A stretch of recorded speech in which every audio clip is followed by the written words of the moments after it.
menjawab ada berhujah dengan cuba memaparkan secara negatif bahawa Nabi sallallahu alaihi wasallam diperintahkan supaya menyebarkan Islam secara kekerasan dan paksaan dengan memerangi umat manusia sehingga mereka memeluk Islam. Walhal Allah SWT telah jelas berfirman tidak ada paksaan dalam agama Islam.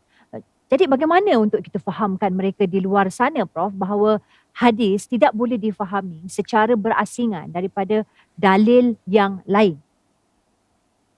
Okey. Penting untuk kita memahami hadis dengan secara holistik. Bukan hanya hadis mesti difahami dengan naungan hadis-hadis yang lain. Hadis juga perlu difahami dengan ayat-ayat Al-Quran yang lain. Di dalam Al-Quran Allah Subhanahu wa taala menyebutkan di dalam firman-Nya la ikraha fid din. Ya, tidak ada paksaan, tidak ada sebarang paksaan di dalam agama ini, tetapi apabila Allah Azza wa Jalla menurunkan ayat Quran, Allah Azza wa Jalla menurunkan ayat Quran yang menjelaskan tentang kebenaran Islam, tetapi sekali-kali orang bukan Islam tidak dipaksa ataupun dibunuh hanya kerana kekufuran dia semata-mata tanpa permusuhan. Saya bagi contoh, melihat kepada sejarah Islam yang panjang, bermula daripada zaman Nabi Muhammad sallallahu alaihi wasallam, kita turun kepada zaman Bani Umayyah dan sebagainya. Ada saja umat bukan Islam yang duduk dalam negara Islam, bahkan mereka itu dipanggil sebagai ahlu zimmah. Apa itu ahlu zimmah?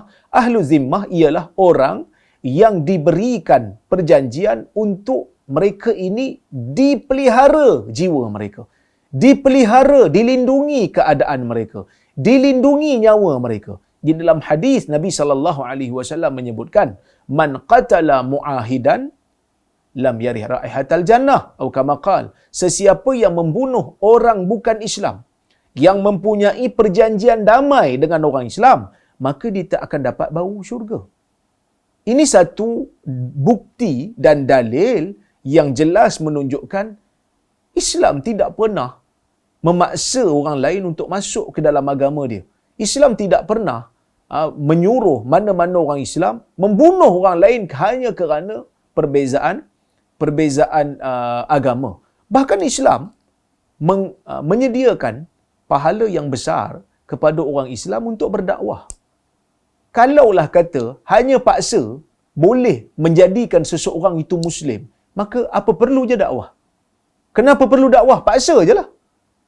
Dakwah ini ajakan, jemputan untuk seseorang itu mengenali Islam, menerima Islam, jemput, ajak, tawar, pelawa kata orang Melayu kita.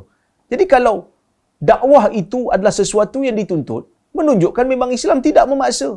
Kalau Islam tu jenis paksa, maka tak perlu lagi untuk didakwah kepada orang lain.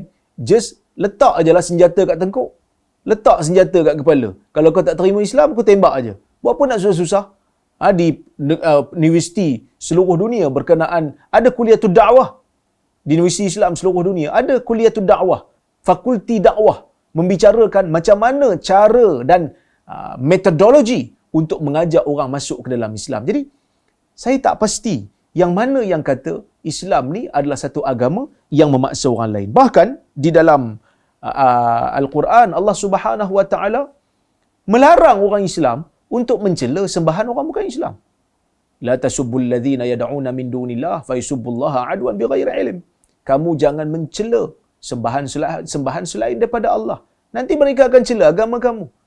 Lihat begitu harmoninya agama Islam apabila mereka berkuasa. Jadi pergi kepada, contohlah kita pergi negara Mesir pada hari ini. Ya, lebih pada 90% rakyatnya beragama Islam. Tetapi di sana tetap ada orang Kristian. Koptik. Tetap ada orang Kristian. Adakah orang Kristian di sana dibunuh, dipaksa untuk masuk ke dalam Islam? Tidak. Di Jordan, yang mana 90% lebih rakyatnya beragama Islam, Sunni, tetapi tetap ada di Madaba, Arab yang Kristian, tidak dibunuh dan tidak dipaksa. Tengok dalam negara kita, berapa banyak kuil-kuil yang dibina, berapa banyak rumah-rumah sembahan Buddha,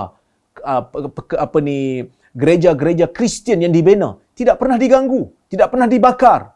Cuba bandingkan pula dengan apa yang berlaku di negara India sana.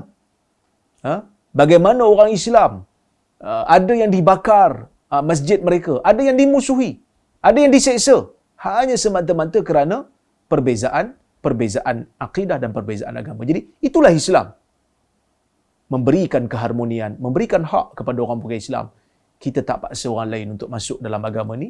Kalau iman itu dipaksa pun, dia menyebutkan kalimah la ilaha illallah dalam keadaan jiwanya tidak beriman, imannya tidak sah menurut orang-orang Islam. Wallahu a'lam.